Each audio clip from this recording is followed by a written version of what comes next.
Bir anlıq təsəvvür elə ki, Allahsan. Bir-birini atan, yalandan əyilib qalxıb adını namaz qoyan, maşına,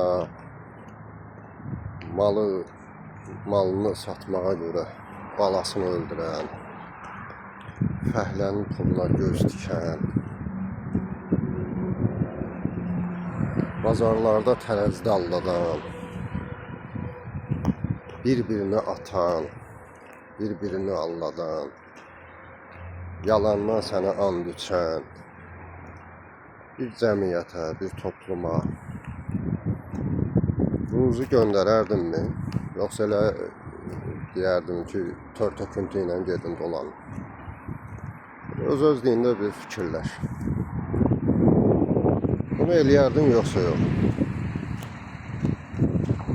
Bizim əməllərimizin, gələcəyimizin garantisidir. Ona görə də əməli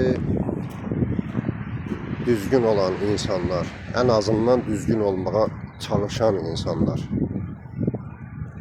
daha üstün insandır. O üst mərtəbədə olanlar da, onlar adamlardır, onlar heç. Onları da məsəl çəkmirəm.